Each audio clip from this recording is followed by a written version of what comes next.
स्वाध्यायः परमं तपः।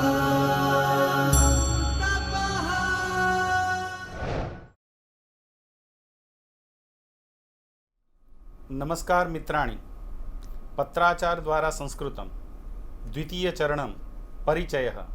पत्राचार द्वारा संस्कृत में द्वितीय चरण में परिचय में आप सबका मैं नितिन आचार्य स्वागत करता हूँ। હું નિતિન આચાર્ય પત્રાચાર દ્વારા સંસ્કૃતમ દ્વિતીય ચરણની અંદર આપ સૌનું સ્વાગત કરું છું। મિત્રો, આપણે પરિચય પાઠ્યક્રમની અંદર એટલે કે પત્રાચાર દ્વારા સંસ્કૃતમ એનું આ બીજું ચરણ છે। પહેલું પ્રવેશ એનો આપણે અભ્યાસ કરી ચૂક્યા છીએ। પરિચયની અંદર પણ આપણે આગળ 9 પાઠોનો અભ્યાસ કરી ચૂક્યા છીએ। આ 10મો પાઠ છે। એ 10મો પાઠ છે એનો આપણે અભ્યાસ કરી રહ્યા છીએ। એ 10મા પાઠની અંદર આપણે જોઈએ તો અહીંયા આગળ પરિચય અભ્યાસક્રમસ્ય દશમઃ પાઠઃ। હવે આ પરિચય અભ્યાસક્રમસ્ય દશમ પાઠસ્ય પાઠબિંદવઃ, આની અંદર આપણે કુલ એટલે કે 11 બિંદુઓનો અભ્યાસ કરવાનો છે। તે કયા કયા બિંદુઓ છે તેને આપણે જોઈએ। ભાષાભ્યાસઃ, વ્યવહારિક શબ્દાઃ, ચાટુશ્લોકઃ, સમસ્યા, સુભાષિતમ, પદસંગ્રહ, કાવ્યકથા, અન્વયક્રમઃ, અનુવાદ પદ્ધતિઃ, સંધિઃ, સંગ્રાહ્ય વિષયાઃ। તો આ જે 11 બિંદુઓ છે એમાંનું આપણે આજે પ્રથમ બિંદુ છે એનો અભ્યાસ કરી રહ્યા છીએ। પ્રથમ બિંદુનો અભ્યાસ કરતાં પહેલાં પણ અહીંયા આગળ પ્રારંભસ્ય સુવાક્યમ એટલે કે શરૂઆતની અંદર એક સૂક્તિ છે। દર વખતે આપણો જ્યારે પાઠ શરૂ થાય, પાઠનો આરંભ હોય એ વખતે આપણે આવું એક સરસ મજાનું કોઈ સારું વાક્ય ભણતા હોઈએ છીએ। તો અહીંયા આગળ કહેલું છે કે તસ્ય તદેવ મધુરમ યસ્ય મનો યત્ર સંલગ્નમ। એવું કહેવામાં આવે છે કે જેનું જ્યાં મન લાગેલું હોય એ જ વસ્તુ એને મધુર એટલે મીઠી લાગતી હોય છે, પ્રિય લાગતી હોય છે। પછી એ વસ્તુ હોય, વ્યક્તિ હોય અથવા બીજી કોઈ પણ વસ્તુ હોય તો કેવી રીતે કે માની લો કે કોઈ એક એવો વ્યક્તિ છે એને કોઈ એક પાત્ર ગમતું હોય તો પછી એ પાત્ર વિશે પણ એને એના દોષ ન દેખાય, માત્ર ગુણો જ દેખાય। એટલા માટે એ વસ્તુ એને પ્રિય થઈ પડતી હોય છે, એ વ્યક્તિ એને પ્રિય થઈ પડતી હોય છે। એટલા માટે અહીંયા આગળ આપણને આ સુવાક્યની અંદર એવો બોધ કરાવવામાં આવ્યો છે કે તસ્ય તદેવ મધુરમ યસ્ય મનો યત્ર સંલગ્નમ। ચાલો હવે આપણે આગળનો અભ્યાસ કરીએ। આ પાઠની અંદર આપણું જે પહેલું બિંદુ છે એનું નામ છે ભાષાભ્યાસ। આપણે ભાષાના વિદ્યાર્થી છીએ, ભાષાનો અભ્યાસ કરી રહ્યા છીએ, એટલે ભાષાભ્યાસ હવે આપણે જોઈશું। તો ભાષાભ્યાસની અંદર આપણને અહીંયા આગળ અભ્યાસ કરવાનો થશે ભાવે પ્રયોગ અથવા ભાવવાચ્ય પ્રયોગ। તો આ ભાવે પ્રયોગ અથવા ભાવવાચ્ય શું છે એ આપણે જોઈએ। એ જોતાં પહેલાં એની અંદર આપણને હું તમને અહીંયા આગળ કેટલાક ઉદાહરણો જે બતાવેલા છે સ્ક્રીન ઉપર એ જોઈએ એટલે આપણને ખબર પડશે કે આ વસ્તુ શું છે। સામાન્ય આનો અભ્યાસ કરતાં પહેલાં આપણે આપણા મનની અંદર તૈયાર રહીએ કે કર્તરી અને કર્મણી એવા 2 વાક્ય પ્રયોગો આપણે જોયેલા છે। તો આ જે કર્તરી અને કર્મણી વાક્ય પ્રયોગ છે એમાં કર્મણી જે પ્રયોગ છે એના આધારિત જ આ વસ્તુ છે એ જોઈશું। હવે આપણે સીધા અહીંયા ઉદાહરણ પર આવીએ તો અહીંયા આગળ લખેલું છે વૃક્ષેણ કંપ્યતે તેન ઉપવિશ્યતે વૃક્ષેણ કંપ્યતે। તો વૃક્ષેણ વૃક્ષ દ્વારા કંપ્યતે એટલે કંપાયમાન થવું અથવા ડોલવું એવો અર્થ છે। એટલે કે વૃક્ષથી ડોલાય છે, આવું શુદ્ધ ગુજરાતી આનું આવી રીતે થાય। પણ આપણે આ પ્રકારનું ગુજરાતી બોલતા નથી, આપણે એમ કહીએ છીએ વૃક્ષ ડોલી રહ્યું છે, પણ એનો પ્રયોગ આવી રીતનો છે વૃક્ષેણ કંપ્યતે। હવે વૃક્ષેણ કંપ્યતે એવી જ રીતે તેન ઉપવિશ્યતે તેનાથી બેસાય છે। આ ભાવે પ્રયોગ છે એટલે આપણે આવી રીતે બોલીએ છીએ। બાકી આપણું જે વ્યવહારિક ગુજરાતી હોય એની અંદર આપણે તેનાથી બેસાય છે, તે બેસે છે એવું બોલતા હોઈએ છીએ। એક ક્રમાનુસાર આપણે જોઈશું તો આ બધા વાક્યોનો અર્થ આવી રીતનો થશે। તયા હસ્યતે તે હસે છે, ઘણા બધા વૃદ્ધો પડે છે, વૈદ્યને શંક્યતે વૈદ્ય શંકા કરે છે, વૈદ્ય એટલે ચિકિત્સક ડૉક્ટર એ શંકા કરે છે। અતિથિભિઃ ઉષ્યતે અતિથિથી નિવાસ થાય છે, અને અહીંયા શિક્ષકૈ ઉચ્યતે, શિક્ષકથી પણ નિવાસ થાય છે, શિક્ષક રહે છે. ગૃહિણીભિઃ મિલ્યતે, એટલે કે ઘણી બધી ગૃહિણીઓ મળે છે. અંબિકયા વૃદ્ધ્યતે, એટલે અંબિકા વધે છે, એટલે આજે જે એની વય છે એના કરતાં આવતીકાલે એની થોડી વય વધશે, એટલા માટે એવું કહેવામાં આવે છે કે અંબિકયા વૃદ્ધ્યતે. સુંદર્યા નૃત્યતે, સુંદરી નૃત્ય કરે છે. બાલિકયા ઉત્થીયતે, બાલિકાથી ઊભા થવાય છે. પુષ્પેણ વિકસ્યતે, તેન ચલ્યતે, યાનેન તેન ચલ્યતે, તે ચાલે છે. યાનેન સ્થીયતે, યાન એટલે વાહન, વાહનથી એટલે કે વાહન ઊભું રહે છે. બાલકેન શય્યતે, બાલક બેસે છે. આ જે વાક્યો છે એ વાક્યોની અંદર આપણે જ્યારે અભ્યાસ કરીએ છીએ આવી રીતનો, તો એનું ગુજરાતી અનુવાદ આ પ્રમાણે આપણે જોયું. હજુ આપણને એકદમ કદાચ થોડો આપણને એવું લાગે કે આ અઘરી રચના છે, તો આપણે એને વિભાગશઃ પણ જોઈ શકીએ. હવે વિભાગશઃ કેવી રીતે જોવું એ પણ અહીંયા બતાવેલું છે, આપણે જોઈએ. અને એ જોતા પહેલાં એના કેવા નિયમો છે, અને કોઈ પણ વસ્તુ નિયમ આધારિત હોય, ભાષા હોય કે વિજ્ઞાન હોય કે ગણિત હોય, જ્યારે એના આપણે નિયમોનો અભ્યાસ કરીએ એટલે પછી આપણને એની બાઉન્ડ્રી ખબર પડી જાય કે આ વસ્તુ આ પ્રકારે છે, અહીંથી આગળ નહીં, અહીંથી નીચે નહીં, અહીંથી ઉપર નહીં. એવી જ્યારે આપણને ખબર પડે તો પછી આપણને એ વિષય વસ્તુ સમજવાની અંદર સરળતા રહે છે. કેવી રીતે? તો અહીંયા નિયમ આપેલો છે, એમાં કહેલું છે કે કર્તા કરણકારકે તૃતીયા વિભક્તૌ ભવતિ, એટલે કે કર્તા કરણકારકની અંદર અને ત્રીજી વિભક્તિમાં હોય છે. બીજો નિયમ છે ક્રિયા કર્મવાચ્યમિવ પરિવર્તનમ પ્રાપ્સ્યતિ, એટલે કે જે ક્રિયા છે, અહીંયા આગળ ક્રિયા કઈ છે? તો અહીંયા આગળ ક્રિયા એટલે આ. આપણે આ બધા જ વાક્યો જોયા, એની અંદર આ બધી પાછળના બધા શબ્દો છે એ ક્રિયાવાળા છે. એટલે કે ક્રિયા કર્મવાચ્યમિવ, ક્રિયા કર્મવાચ્યની જેમ. કર્મવાચ્ય એટલે કર્મણી પ્રયોગ, જેને આપણે અંગ્રેજીની અંદર પેસિવ વોઇસ કહીએ છીએ, અને કર્તરી પ્રયોગ હોય તો એને આપણે એક્ટિવ વોઇસ કહીએ છીએ. તો અહીંયા આગળ કર્મણી વાચ્ય એટલે કે કર્મવાચ્ય પ્રમાણે કર્મણી પ્રયોગની જેમ પરિવર્તન થશે. કોનું થશે? ક્રિયાનું. એ યાદ રાખીશું.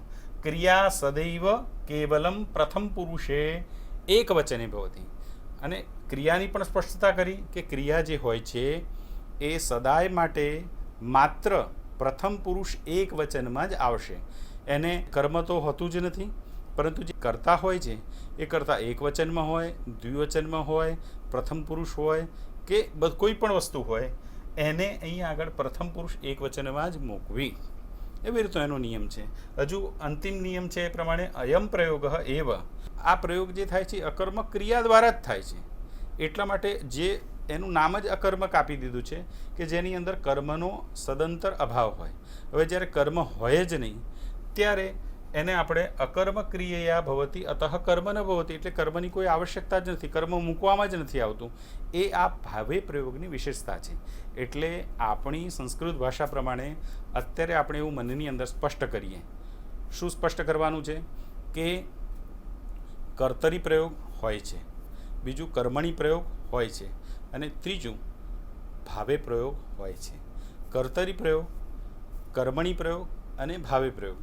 અત્યારે આપણે ભાવે પ્રયોગનો અભ્યાસ કરીએ છીએ. એનું કારણ છે કે આપણો જે ભાષાનો જે આપણો મંચ છે, એટલે કે ભાષાની પૂર્વ સિદ્ધતાની અંદર આપણે કર્તરી કર્મણી જોઈ ચૂક્યા છીએ. એટલે અહીંયા આગળ આપણે ભાવે પ્રયોગની વાત કરીએ છીએ. તો ભાવે પ્રયોગની અંદર આ પ્રમાણે છે. હજુ પણ આપણે એક એક શબ્દ લઈને, એક એક ક્રિયાપદ લઈને એનું પરિવર્તન કેવી રીતે થાય છે એ જોઈએ. તો એ પ્રમાણે અહીંયા આગળ ધાવતી આપેલું છે. તો જે ધાવતી આપેલું છે, હસતી, તિષ્ઠતી, ગર્જતી, કંપતે, યતતે, ભવતી, નૃત્યતી, નશ્યતી અને ઉપવિશ્યતી. આ જે અહીંયા આગળ મેં માત્ર 10 ઉદાહરણો અહીંયા મૂક્યા છે, જે આપણી પાસે 15 વાક્યો હતા, પણ અહીંયા આગળ પહેલાં 10નો અભ્યાસ કરેલો છે. તો એની અંદર બધે જ જોઈએ તો તી છે, અહીંયા આગળ તે છે, અહીંયા તે છે, અથવા અને એ સિવાય બધે જ પાછું તી આવી જાય છે.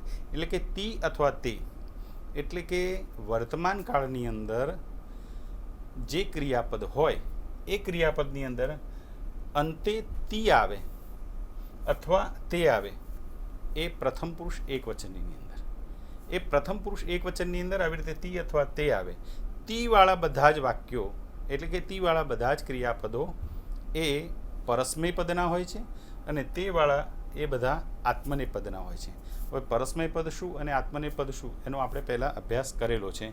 હવે આગળ જોઈએ તો આ અહીંયા આગળ જે ધાવતી છે એને ધાવ્યતે એવી રીતે બોલવામાં આવે છે. એટલે આ ધાવતી જે લખેલું છે એમાંથી તી કાઢી નાખ્યો, વ છે એને અડધો કર્યો, એટલે માત્ર ધાવ ક્રિયાપદ એ જ રાખ્યું, એની અંદરથી આ બધું દૂર કર્યું. તો હવે અહીંયા અને પાછળ યતે લગાવીએ તો ધાવ યતે, તો એને બોલીએ ત્યારે ધાવ્યતે એ પ્રમાણે બોલીશું. એવી જ રીતે હસતી હોય તો હસ્યતે, તિષ્ઠતી હોય તો સ્થીયતે. અહીંયા આગળ હસતીનું હસ્યતે થયું, અહીંયા તિષ્ઠતીનું સ્થીયતે, એટલે સમગ્ર સ્વરૂપ જ નવું આવ્યું. તો ચિંતા નહીં કરવાની, આવા પણ કેટલાક ક્રિયાપદો હોય છે જે પોતાના મૂળ સહિત કંઈક નવો જ શબ્દ ઉત્પન્ન કરે છે. એ વ્યાકરણની એવી વિશિષ્ટ પ્રક્રિયા છે. એનો આપણે ફરી કોઈ વખત આપણી જો જિજ્ઞાસા હશે તો એ પ્રમાણે જોઈશું, જોવા મળશે. અત્યારે હાલ આપણે આગળ જઈએ. ગર્જતી ગર્જ્યતે, કંપતે કંપ્યતે. હવે અહીંયા તે એકલું જ હતું, આપણે શું વાત કરેલી? યતે આવવું જોઈએ, એટલે અહીંયા કંપ્યતે, કારણ કે ક્રિયાને કર્મવાચ્યની જેમ યતે લગાવવાનું.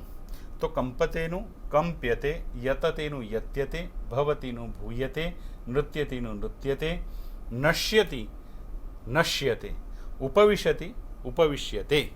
આવી રીતે થાય છે. એટલે ધાવતી એનો અર્થ કરીએ તો દોડે છે, ધાવ્યતે દોડાય છે. આટલો જ ફેર છે. એવી રીતે જ્યારે આગળ જોઈએ તો હજુ એનો વિશદ અભ્યાસ કરવા માટે અહીંયા એક ઉદાહરણથી વાત કરેલી છે કે પુષ્પમ વિકસતી.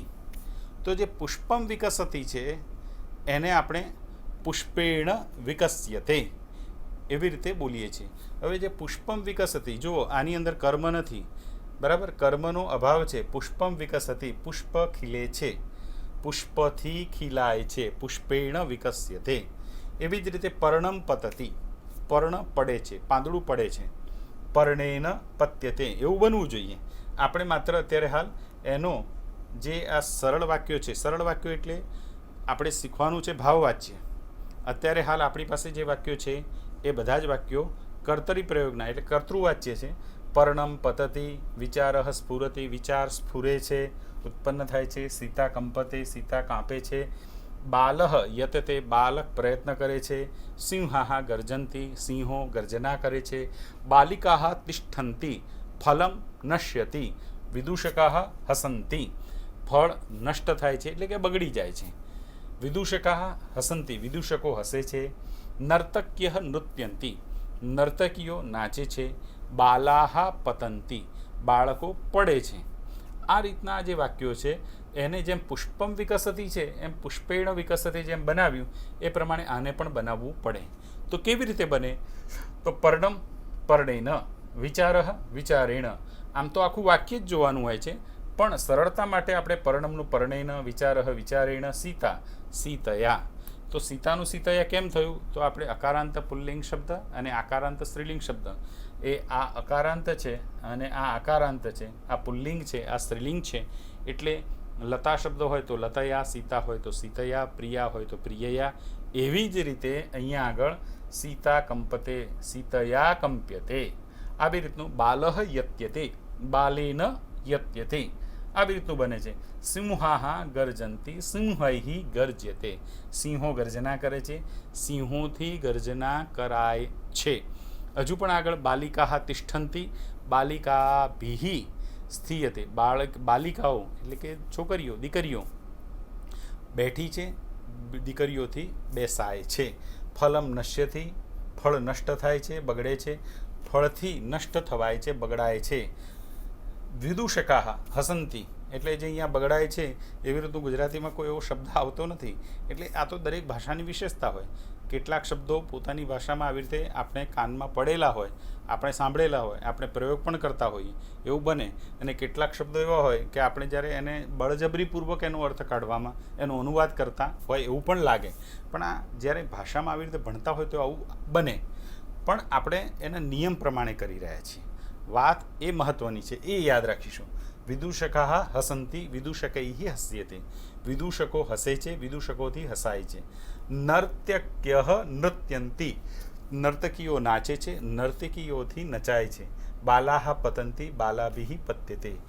આ બાલિકાઓ, હવે આ બાલાહ છે એનું બાલાહ પતંતિ, તો અહીંયા બાલાભિઃ પણ કરી શકાય અને બાલૈઃ પણ કરી શકાય. કારણ કે આ બાલાહ છે એ બાલહ બાલો બાલાહ પ્રમાણે કરી શકાય અથવા બાલા બાલે બાલાહ એવી રીતે પણ થાય. બંનેની અંદર ચાલી શકે છે.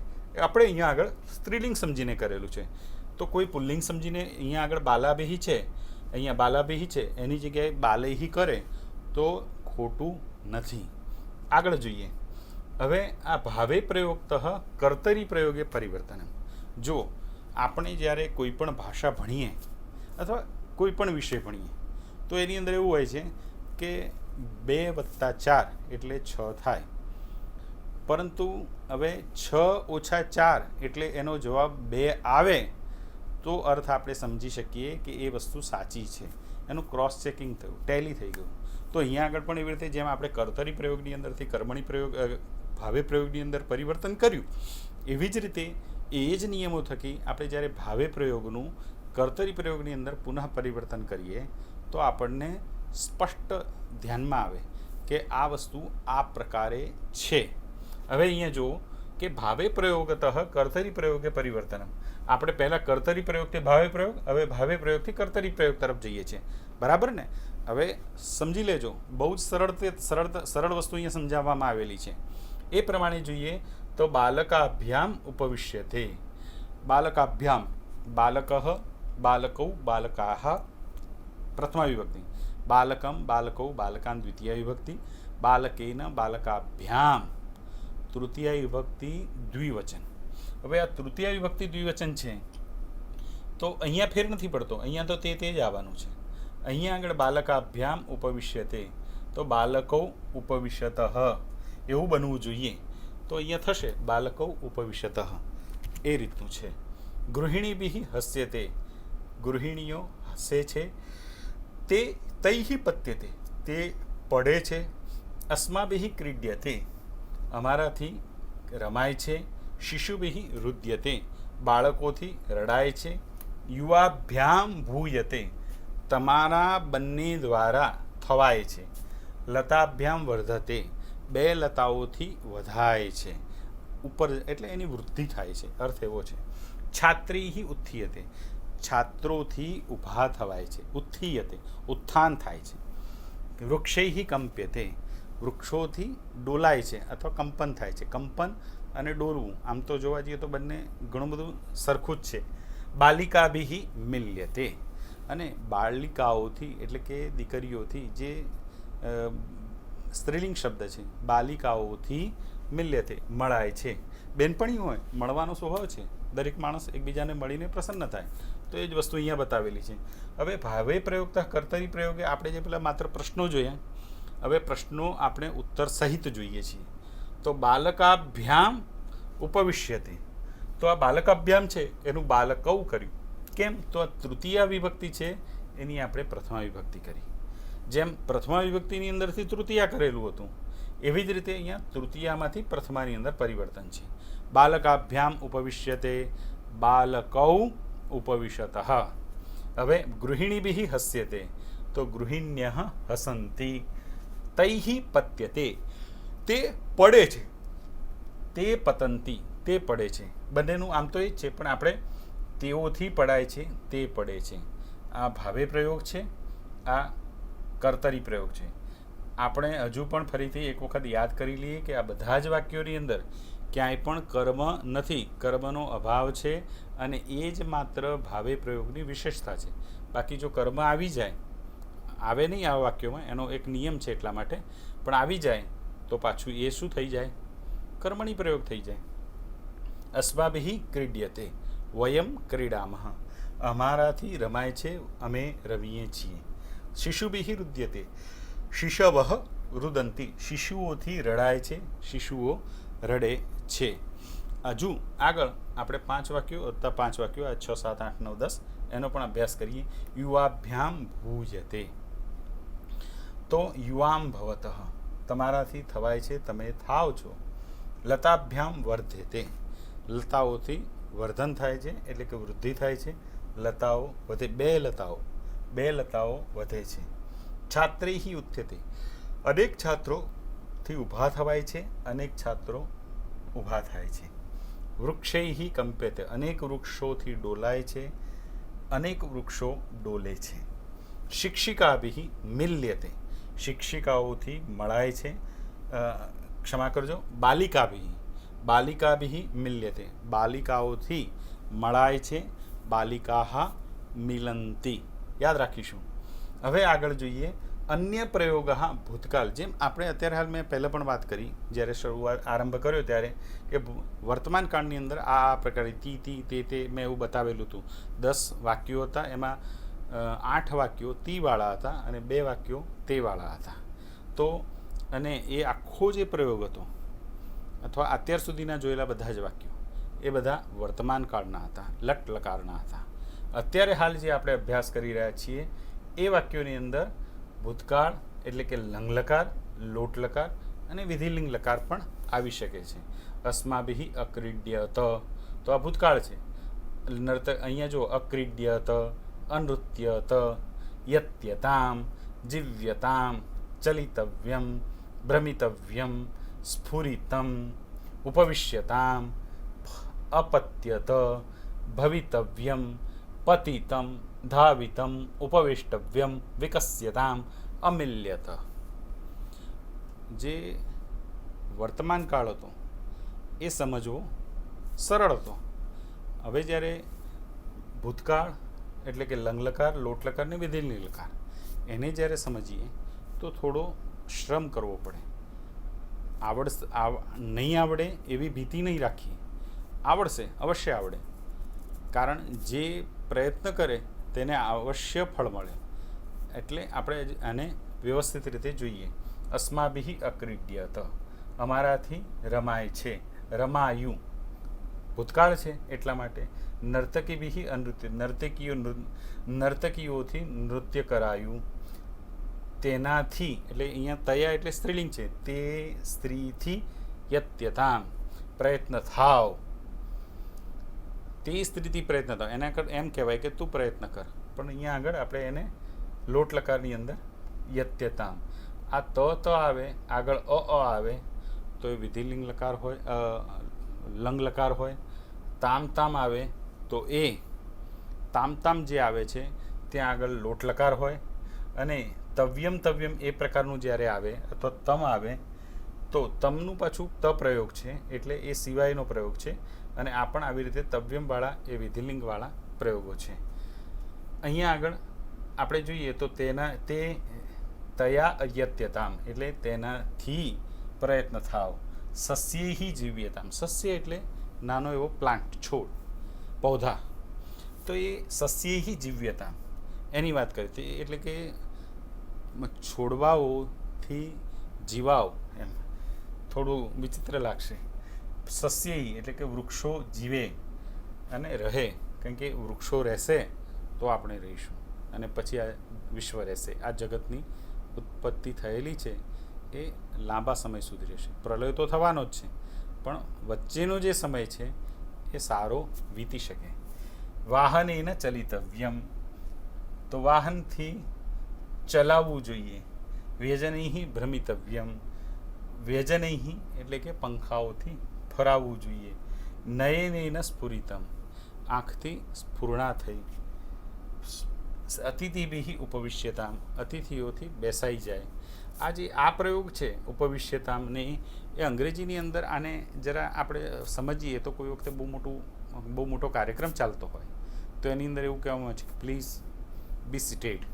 એમ નથી કહેતા કે બેસી જાઓ, એ વખતે પ્લીઝ બી સિટેડ. તો એ આ જ પ્રયોગ છે. ફલેન અપત્યત, ફલથી પડાયું. મિત્રેણ ભવિતવ્ય, મિત્રથી થવાયું. પુષ્પૈહિ પતિતમ, ફૂલોથી પડાયું. ક્રીડાલુભિ ધાવિતમ, દોડવાવાળા એટલે દોડવીરોથી દોડાયું. અસ્માભિ ઉપવિષ્ટવ્યમ, આપણાથી બેસવું જોઈએ. પુષ્પેણ વિકસ્યતામ, ફૂલથી ફૂલથી વિકસાવો અથવા ફૂલ વિકસે એનું આ પેસિવ વોઇસ છે. તેન અમિલ્ય, તેનાથી મળાયું. આ જે છે એમાં હજુ પણ આપણે અનુવાદની અંદર પણ ગુજરાતીની અંદર થોડી સમસ્યા થાય, પણ સંસ્કૃતની અંદર સ્પષ્ટ વ્યવસ્થા છે કે આ પ્રયોગ હોય એટલે એને આવી રીતે લખવું. હવે એને આપણે જે અહીંયા આગળ ભૂતકાળના પ્રયોગો છે એની વાત કરેલી છે કે બાલહ અપતત. અહીંયા આગળ તો બાલેન અપત્યત, અપતત અપત્યત. કર્તરી પ્રયોગ, કર્મણી પ્રયોગ. અહીંયા કર્મણી પ્રયોગ નથી, ભાવે પ્રયોગ છે. માત્ર આ જે ભૂતકાળ છે એને આવી રીતે લગાવેલું છે.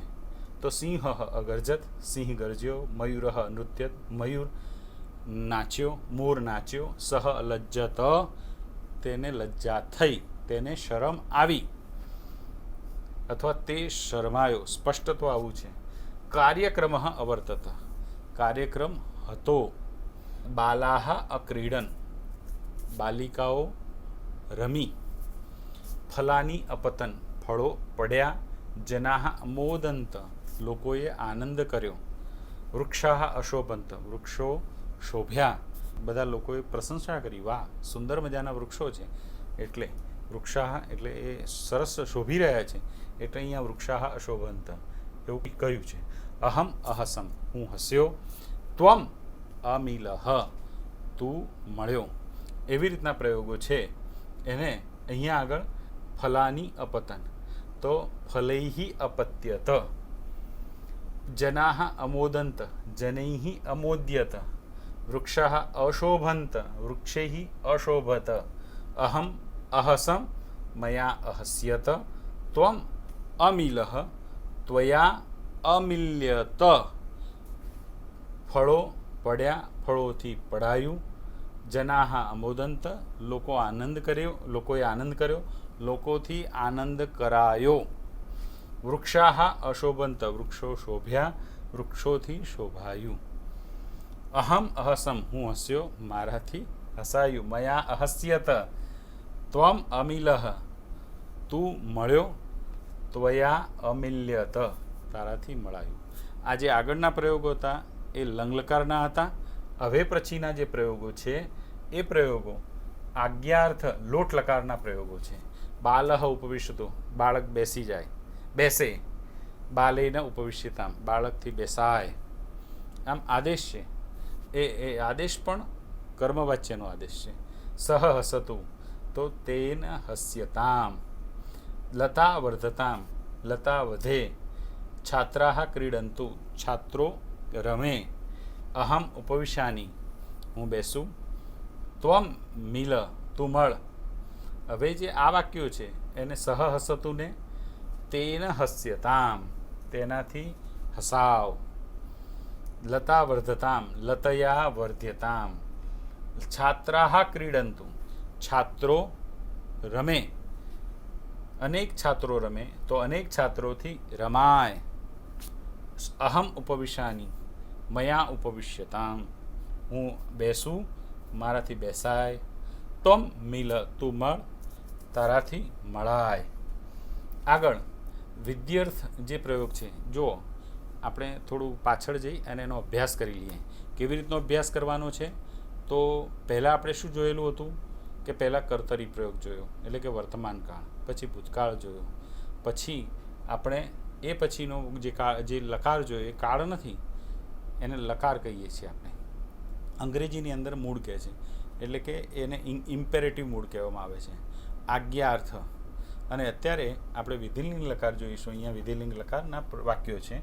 હવે વિધિલિંગ લકાર છે એ પણ અંગ્રેજીમાં એને મૂળ કહેવામાં આવે છે. એને વાક્યની અંદર અને સંસ્કૃતની અંદર પણ એને કાળ નથી કહ્યો, એને લકારની વ્યવસ્થા કરેલી છે. કુલ 10 લકાર છે અને 10 લકારમાંથી આપણે સામાન્ય પ્રચલિત જે 5 લકાર છે એ લકારમાંનો આ 5મો લકાર. બરાબર? એટલે 3 કાળ અને 2 લકાર, કુલ 5 લકાર થાય. પહેલાં જે કાળ છે એને પણ લકાર તો કહેવામાં જ આવે છે, પરંતુ વર્તમાન, ભૂત અને ભવિષ્ય, વર્તમાનકાળ, ભૂતકાળ, ભવિષ્યકાળ, આજ્ઞાર્થ અને વિધિલિંગ. તો આ 5 વસ્તુ એક વખત આપણી સરળતાથી સ્પષ્ટ થઈ જાય. વર્તમાનકાળ, ભૂતકાળ, ભવિષ્યકાળ, આજ્ઞાર્થ અને વિધિલિંગ. આ 5 વસ્તુ આપણને આવડે એટલે આપણું જે બોલવાનું જે છે સંભાષણનો અભ્યાસ એ સરળતાથી થાય અને આપણે બધું જ સારી રીતે સમજી શકીએ. અહીંયા જોઈએ કે ઉદાહરણમાં આપેલું છે ભવાન ધાવેત ભવતા ધાવનીય. આ જે વિધિલિંગ લકાર છે ધાવેત એટલે કે તું દોડે અથવા તારે દોડવું જોઈએ. હવે તારે દોડવું જોઈએ એ અહીંયા આવશે તો અહીંયા તું દોડે. બરાબર. સા નૃત્યે તેણે નાચવું જોઈએ. તે ચલયું તેઓએ ચાલવું જોઈએ. જનાહ ધાવેયું લોકોએ દોડવું જોઈએ. વયમ ઉપવિષયમાં આપણે બેસવું જોઈએ. ફલાની પતેયું આ જે છે એનો કર્તરી પ્રયોગ અને ભાવે પ્રયોગ એ બંને આપણે ગુજરાતીમાં એક જ પ્રયોગ માત્રથી જોતા હોઈએ છીએ, પરંતુ એની અંદર ભેદ તો છે જ. એ ભેદ સમજવા માટે ઘણી વખતે એવું હોય કે આપણી પાસે કેટલી વસ્તુઓ છે એ સમજવું હોય તો આપણે એકને એક જગ્યાએ રહીએ આપણા જ ઘરની અંદર તો આપણને જલ્દી ધ્યાનમાં ના આવે. પરંતુ જ્યારે આપણે બીજા કોઈના ઘરે જઈએ, બીજા કોઈ વ્યક્તિ પાસે કંઈ વાત કરીએ, એની વસ્તુ જોઈએ, એના ઘરની વસ્તુઓ જોઈએ તો આપણને એમ થાય ઓહો આ પ્રકારની વ્યવસ્થા અહીંયા પણ છે. ભાષાની અંદર પણ આવવું જોઈએ. હું માત્ર ગુજરાતી ભાષાનું ચિંતન કરું અને બીજી ભાષાઓ તરફ ધ્યાન ના આપું તો મને જલ્દી આ વસ્તુ સ્પષ્ટ નહીં થાય. પરંતુ હું જ્યારે ગુજરાતી ભાષાનો પ્રયોગ કરું, ગુજરાતી ભાષાનું ચિંતન કરું અને સાથે સાથે સંસ્કૃત ભાષા પણ ભણતો હોઉં તો જ્યારે સંસ્કૃત ભાષા, ગુજરાતી ભાષા, સંસ્કૃત ભાષા, અંગ્રેજી ભાષા, સંસ્કૃત ભાષા, હિન્દી ભાષા આનું જ્યારે કમ્પેરેટિવ સ્ટડી મનની અંદર તુલનાત્મક અધ્યયન ચાલુ થાય એટલે આપણને ખબર પડે કે આપણી ભાષા કેટલી સમૃદ્ધ છે અને કેટલી સુવ્યવસ્થિત છે, કેટલી વૈજ્ઞાનિક છે. એ આ જ્યારે આપણે સમજીએ છીએ, કોઈ પણ ભાષાની અંદર આટલી બધી સમૃદ્ધિ હોય, આટલા બધા વાક્યો બની શકે? ના બને. વર્તમાન કાળ તો એના સામાન્ય વાક્યો એટલે ગણીને 2, 4, 5 તો એવું જ હોય છે, એનાથી વધારે કંઈ હોતું નથી. તો અહીંયા સંસ્કૃતની અંદર પુરુષ અનુસાર, વચન અનુસાર, કાળ અનુસાર કેટલા બધા વાક્યો બને છે. અત્યારે આપણે એની વિશેષતા વિશે ચર્ચા નથી કરતા, આપણે પાછા અહીંયા આવી જઈએ એટલે આપણને ખબર પડે. હવે જો આ જે સા નૃત્યેત તયા નર્તનીયમ તે નાચે તેણે નાચવું જોઈએ. તે ચલૈયુઃ તૈહિ ચલનીયમ. જનાહ ધાવેયુઃ અહીંયા આ બિંદુ હોવું જોઈએ એટલે કે વિસર્ગ હોવો જોઈએ, પણ અહીંયા આગળ કોમા થયેલું છે એ આપણે જરા એને ક્ષમા કરીશું અને આગળ જઈશું. જનાહ ધાવેયુઃ જનૈઃ ધાવનીયમ લોકોએ દોડવું જોઈએ, લોકોએ દોડવું જોઈએ. વયમ ઉપવિશેમ અસ્માભિઃ ઉપવેશનીયમ. ફલાની પતેયુઃ ફલૈઃ પતનીયમ આપણે બેસવું જોઈએ, ફળોએ પડવું જોઈએ. કેમ? હવે ફળ સમય થઈ ગયો છે, પાકી પણ ગયા છે, પ્રતીક્ષા પણ હવે પૂરી થવા આવી છે, એટલે જે ઉદ્યાન પાલક હોય એ વિચારે કે હવે ફળોએ પડવું જોઈએ અને અધૂરામાં પૂરું વાયુ પણ હવે વાઈ રહ્યો છે થોડો પ્રચંડ, તો હવે ફળોએ પડવું જોઈએ અને એટલામાં કદાચ પડે પણ ખરા.